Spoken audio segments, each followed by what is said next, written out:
This is Jail Talk, the official podcast of the Texas Jail Association. Here is your host, Amy Crockett. Hey everybody, I'm Amy Crockett, and I'm here with the Texas Jail Association incoming president, Frances Dembowski. And we're going to talk to her today about her presidency, her history with TJA, and just her experience as from board member to incoming president. But first, I want to, for those of you that are new, just stumbled across us, just found us, I want to talk a little bit about TJA and what we are and what we do. So founded in 1986, the TJA, Texas Jail Association, is an organization of professional members who work in jails in the state of Texas. And so you understand what our goals and everything are here at TJA. They strive to bring together those concerned with or interested in the professional operation of jails in Texas. We advance professionalism through training, exchange of information, technical assistance, publications, and conferences. And that's where we are right now. We are at our 39th annual TJA conference. We at this conference in the spring every year, we vote for our members. We have a business meeting. All the new board members for the year are introduced. And the structure of TJA is interesting in that you run for the third vice president position, and then you are in for a 5-year term. So Frances did not get elected this time. She is stepping into her incoming president role. And so I want to kind of talk to you about, let's start with just Frances and how you got exposed to, tell me about your first Texas Jail Association experience. How did you even find out about the TJA? I was lucky enough that my agency, Travis County Sheriff's Office, saw something in me and sent me to my first training in Austin. I believe I was a newly promoted sergeant at the time. So in your history, like just as a line officer, did you know about TJA? No, I didn't. So you found out when they said, hey, you're signed up to go to a conference? Yes. And you didn't know what it was and you just walked in? Yes, ma'am. So, and how long had you worked there then? At that point, it's probably about 10 years. Yeah. Oh, I was about the same way. I was in Dallas and we didn't know, I didn't know that there was a Texas Jail Association. Then after much later, I learned that one of our majors had been a past president. And I was a little offended that he was a past president. Nobody at our agency knew about it. But our sheriff had hired someone off from another agency to come in as an administrator. And he came in as the incoming president. And so my first conference, my boss was the incoming president. And I was so proud and I was so excited to learn about the Texas Jail Association and be there with the big boss, and the agency that he had left was there. And they were so proud that the guy that had worked with them for so many years was the incoming president. It was a little battle between who the president belonged to. But my exposure was none as a line staff. And I just encourage, if you're learning about the Texas Jail Association, please, look into it. Go to the website. Figure out what we do. If you're an administrator and you know about the Texas Jail Association, your people need to know about it because we are here for the people. And so you came and you attended the conference. You got to go to some training sessions. What was your experience like? Oh, I thought it was cool. That was my very first conference. And so a variety of training, and I took something from that and took it back, and shared it with my troops and my peers. Okay, let's talk about that. You took it back and shared it. What did you do? Were you a trainer then? I was sergeant. Okay. Yeah. And so the stuff that's one of my big things is making it purposeful for your agency. I tell everybody that I get to encounter here at these conferences, take something back to your agency. And so you took back what you had learned. You either implemented things you had learned about, or did you actually train stuff that you had gotten from the conference? Yeah, we would talk about it. I would get with my training officers and say, hey, this is what I got from this conference. I'd like you to help me. Let's do a 5-minute briefing, and then give them the opportunity to put the information together and have them present it. And it is really interesting here. You learn what other agencies are doing from the sessions that are brought in from outside, but you also learn a lot of legal stuff. I didn't know about legislative changes and things like that as a line staff member. And so when you get to sit in legislative update, some people think it's a snooze fest. I'm fascinated by it, what our legislature does and how things move and why changes happen in the jail are so fascinating. And to hear people tell you what's happening through the legislature is interesting. So I think the variety, because we'll have people that come in and talk about, like, jail-based competency restoration was a topic in this session, and this is I don't think it's new, but I think it's new exposure for a lot of people that aren't doing that yet. And so you learn some really interesting philosophies and things like that. And so taking things back, so you did that initially. You took the training back, and how many years were you able to come back again another year, or was it kind of? I know a lot of agencies are kind of a one and done. You got to go this year, then you get to go the next year. It was at that point. It was a one and done. And so what brought it back that you were able to wind up on the board? So I was approached by past president Shane Poole. Okay. He was my captain at the time. Right, because he came from Travis County. Travis County has a history of yes, we do. Okay, Travis County has had some representation on the board. Absolutely. So he approached me and he said, we need somebody to fill a vacant slot. There needed to be an appointed position. Would you consider visiting with Brent? So Brent Phillips, may he rest in peace. We had probably 15-minute conversation, and he asked me to be on his board, and he appointed me. He took a chance on me. We only got to visit for 15 minutes or so, but he took a chance on me and gave me the opportunity to serve on my first board. So I don't know if you know this, and Brent Phillips, fantastic. Again, like you said, he has passed, and I think that probably still a lot of members have a tremendous amount of respect for him. Travis County, large agency, big in Texas. He was from Polk. No, he was not from Polk County. He was from a smaller county, a rural county. I apologize for not being able to name it right off the top of my head. Sharice is screaming in my ear. But Brent was amazing and did so much. And I'll tell you, from just on an aside, when you talk about pouring in and being a part of an organization, I really thought that we were all that Brent put his energy into. And when we went to his funeral, the number of organizations that all kind of had the same, he was on the Houston, the Stock Show and Rodeo organization and a couple others, and they all kind of felt the same way. So what a tremendous individual. So honor to Brent and his family. And we still have a scholarship, I think, out there that we provide to every year for him. But he appointed me to my first spot on the board. Oh, I didn't know that. He did. I didn't know that. He called me and he asked me to be the chaplain.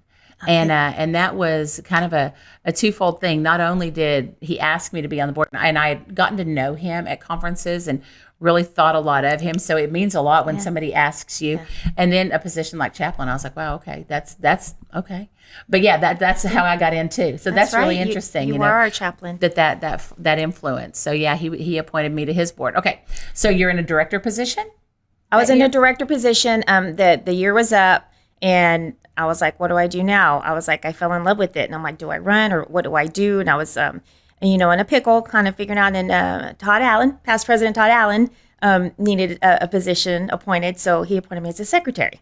Oh, okay. So I had two of our past presidents appoint me my first 2 years on the board. So for those that are interested in something like that, appointments are positions that are not voted in, or they're vacated by someone running for a different position, and that incoming president has an opportunity to appoint people like you've had the opportunity to do now. Yes. So for those that are kind of interested, what was the procedure for you do you just take the position, or for your agency, what did you have to do that?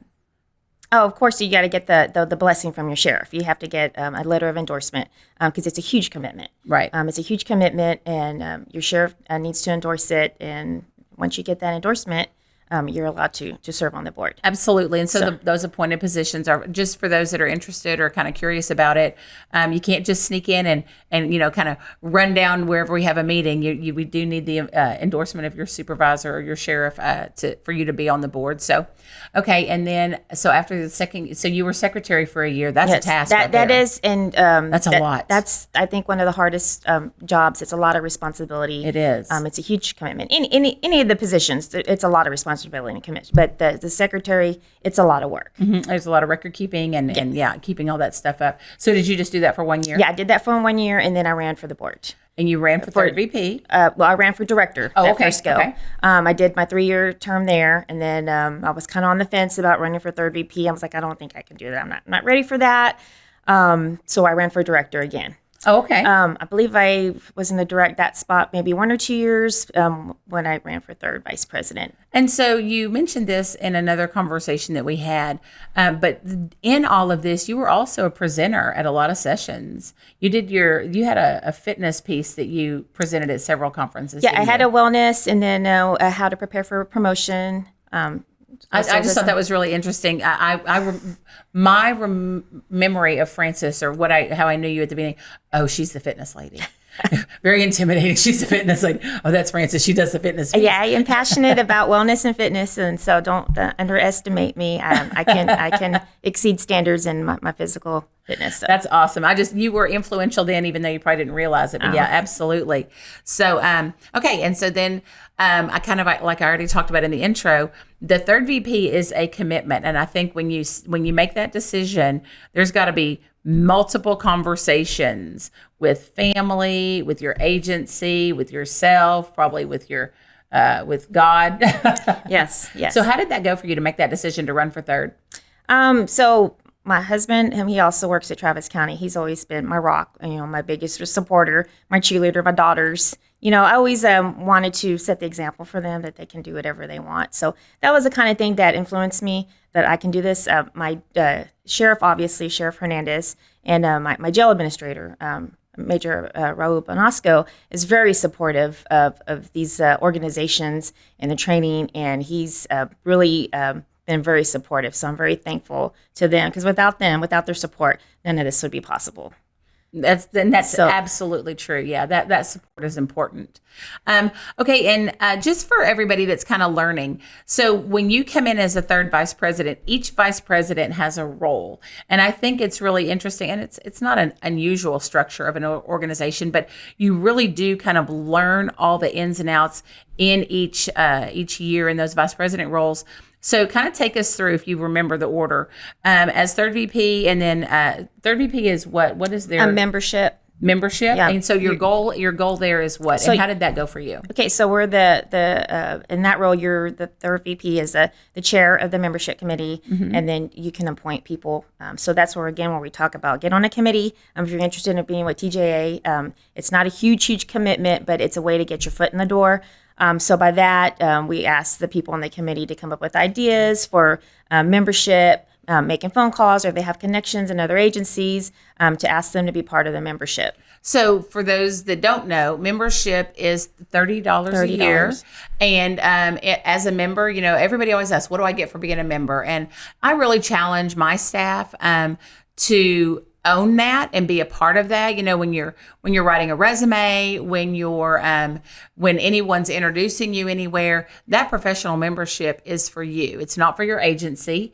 And I encourage people to pay their own dues, take care of their own business. And so the membership is there for you, and you get to vote for the board. You get periodicals that come through the mail, and you get access to training. So, but like what you said, those committee members, finding ways to market membership and draw people in is always a challenge. And so it's kind of fun to see, as the different people come through in the third VP spot, like ideas they come up with, and some of them are crazy, but to try to draw people in and become members and stuff. And you always, I think your goal as third VP is for the membership number when you come in, the one when you go out to be higher. Yeah. Yes. You want to say, this is what I did as third VP. Okay. So, and can we touch base? Like once you register for a conference, you get that membership. Absolutely. For a year. For 1 year. Yes. And then you'll get something sent in the mail to remind you to renew. And then it's on you, and you can get online and take care of that membership. So I know some agencies, and I think it's awesome, some of our smaller agencies, it's the sheriff's commitment to have everyone in their agency be a member. And so the agency takes care of that. But I don't think you should depend on that. I think it's worth it to me to spend, I'm a lifetime member, but it's worth it to me to spend $30. Yeah, it's worth the investment. Okay, so let's talk about that though, on the membership side of things, because we've talked a little bit about the benefits of TJA and what we want people to get out of this. So as a TJA member, you have access to scholarships. We have the Past President Scholarship. And we were talking about scholarships. So as a TJA member, and did your girls, any of them get the scholarship? Yes, my daughter got the scholarship 2 years ago for St. So my daughter State. did as well. So the Past President Scholarship is for TJA members or their family members, I think. And you can find all of this information on our website, but it is for those who have been in college for at least 1 year, So it's not for incoming freshmen, and you can receive the scholarship twice. And so my daughter received it in her undergrad, and she received it again in grad school. I don't want to speak out of turn, but it's a significant amount, and so membership gets you that benefit, and so your kids benefit from that. And then we also have the Jack Crump Scholarship. Do you want to talk about that a little bit? Yeah, so that one's real important. I don't have the numbers, but that's for a smaller jail to have the opportunity, because they don't always have the training budget to send somebody. So they get the registration comped, and they'll get their hotel comped. You just got to get them there. Right. And so that is a struggle sometimes, is the cost. Everybody's training budget, that's the first budget you want, that I think that kind of gets trimmed when inmates have needs and they have to be met, and the cars have to have tires, and they have to run and everything. So we'll trim the training budget. And so when you don't have the finances to send somebody to a conference, the Jack Crump Scholarship is there for that. And so I think it's something we're really trying to promote. It's been there for a long time, and we haven't used it a lot. And so we're very happy to have a recipient here this year. And so it does cover your lodging. It covers your conference registration. And so, again, everything's on our website. So go check out that scholarship as well. So other benefits of membership The listserv. The list. Oh, absolutely. Yeah. That's a good one. So that's the opportunity. If you have a question on looking for maybe a certain kind of shower door where you can restrain an inmate while they're in the shower, or if you got a question on what brand of mattresses work best that the inmates can't destroy, or I'll tell you, or this policy, can someone share their policy? There you go. The first time I ever used the listserv was I was revamping our FTO program. And I think you reached out to me. I reached out to the listserv. I got your. And so many people were like, here's our FTO program. They just shared it. And so that's where I learned the term, don't reinvent the wheel. Because it is out there. If you have a body cam, y'all are talking about getting body cams and you don't know what kind, like you said, or you get body cams and you need a policy. Any kind of new system that you're coming up with, the wrap, all those different, the stun glove, things like that. Don't reinvent the wheel. Those policies are out there. And so that listserv is kind of like a message board, and you can ask a question, and it's only us. It's not going to go out to the public. It's not something that's going to be, out on some social media post that somebody else can screenshot and share or anything. And so it's membership, and that's a tremendous, I think, resource for people. I will actually, when I see a question that's not my question, I have a little email folder that's listserv things, and I'll put all the answers there. So if it ever comes up, because I will often get somebody going, hey, go ask that message board thing about whatever, and I'll go look and see if there's already been questions about that, and I can shoot those answers over to somebody. That's a fantastic idea. Yeah, I keep those. Those are great resources. I like that. Yeah. Okay, so that's third VP. I know I'm kind of, but so then second VP is what is this? Training. So yeah, that's a huge responsibility. So you're responsible. You're the chair of the training committee. Again, you put the committee together, and you're responsible to figure out who's going to come. Mm-hmm. Train at the conferences, as well as coordinate the regional trainings. And regional trainings we will come to your county. You got to give us a certain amount of people. I want to say it's 20 people. 15 or 20, yeah. We got to guarantee before somebody comes out there, and we'll send an instructor to your agency if you host. They will send an instructor to your agency, and they will send them out there. And that's kind of the cost of the that's why we have a minimum number. Is they will send an instructor. They will come in. They will bring the material. They will teach your people. You can invite outside agencies to participate as well. I know in Smith County, where I am, we always open it up to outside agencies. Mm-hmm. And so you bring those regionals around, and board members are often the ones that are coming to teach. We have board members all over the state. And so whoever's close can come in and teach. It's a great way to bring fresh, informative information to your agency. So so regionals is a big one. And then you make the selections for each conference. You set that agenda and those topics. So the ways that we get those topics suggested is our membership. When they leave a conference, we say, what training interests you? What do you want to see? And they put all that on paper. Mm-hmm. And then I know if anybody comes to me and says, hey, I heard a speaker and I thought they were really good. Y'all should use them at a conference. I automatically go, send that to the second VP. They're in charge of training. And so, you become the recipient of all of those suggestions. And then you, and so that's kind of like membership. You look at the numbers when you're third VP. The training committee, man, after the conference is over, you're looking at those evals and they're like, great training, great option. And it's really kind of, it's an affirmation for you to know that you put together a really good conference. And so I think I've been on the training committee several times and I really enjoy that part of it. So I know, and that is a lot to take on, but you learn so much and you're watching other presidents do their thing and you're observing the board as you're kind of moving up. And so then I heard somebody make the comment that the first VP is kind of the coasting spot. I don't know. It kind of depends on the situation. What's the first VP's job? So that's the bylaws and the nomination committee. So Right. bylaws, there's generally not a whole lot of things to do with that. The nomination committee is basically the people that submit to run for the board. You help coordinate that and then provide the information to them through the process. And once they get elected. Kind of mentor them up through the process that you've been through. And bylaws is, our bylaws are they're on our website. Again, everything's on the website. And you guys keep them very current. And if anything does, and I know one of the big ones for us was we did voting in person and it was tabulating and it was arduous and there was a lot that went on and counting and recounting, and we got the opportunity to go to electronic voting. And so that was a big bylaws change that we had and a lot that had to be really scrutinized. And I really appreciate what I've seen in my years at how meticulous you guys are to make sure that you have a good plan in place and that you follow it. And so I think that that's really important. I want to talk to you about your presidency, your plan, but I want to kind of ask you first about influence. So you've come in behind several presidents, and I'm curious what what's inspired you or what you've seen or what's influenced you in your plans for your 1 year as president, and what you've seen in the presidents that you've followed.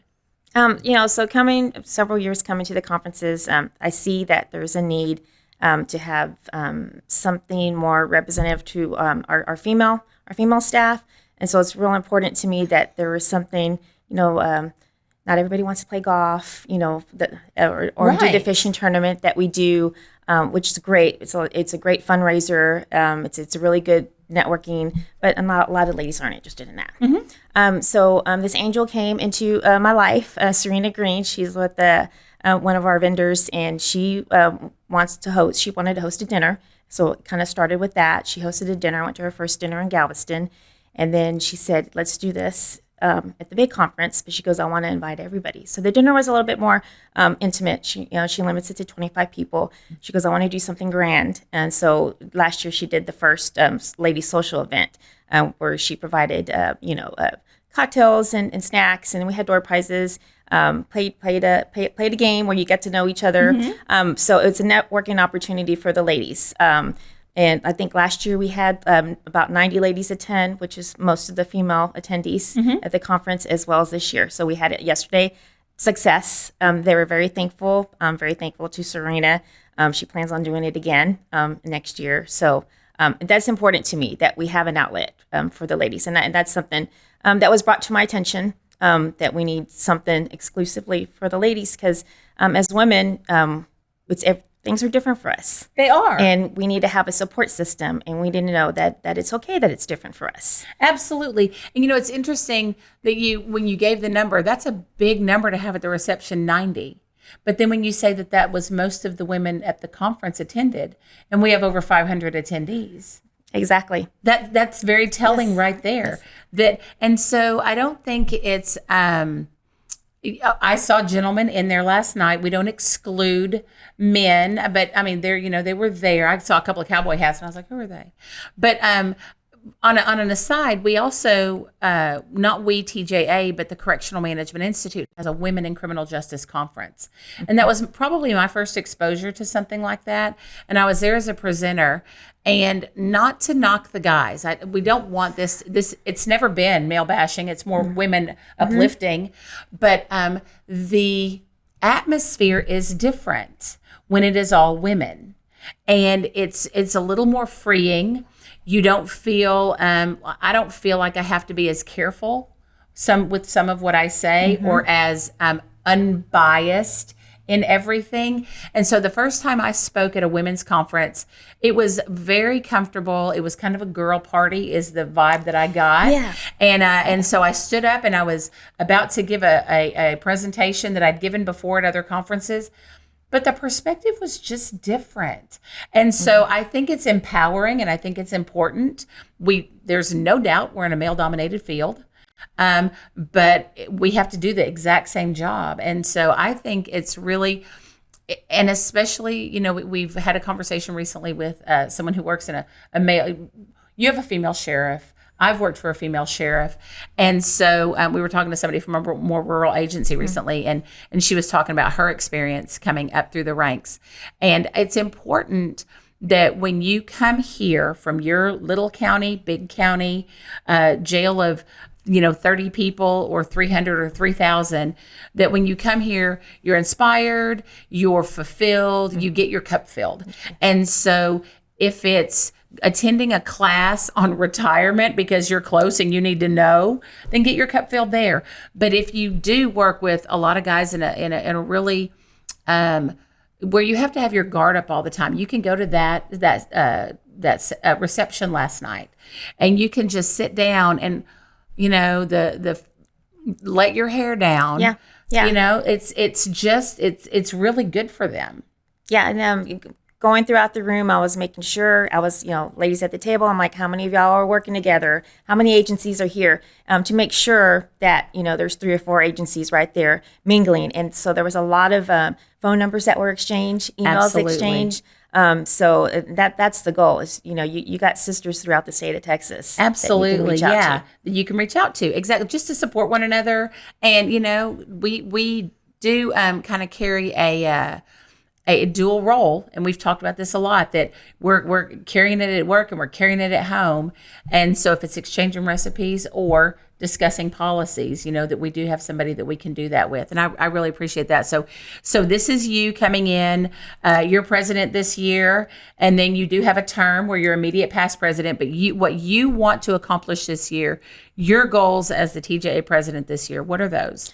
So I really want to focus on, all the training we have is fantastic, but a lot of it is focused on the inmates or operations, things of that nature. Like you said, legislative updates. The commission is here. And now I do want to mention it's cool coming to these conferences because you get to meet your inspector in a different environment.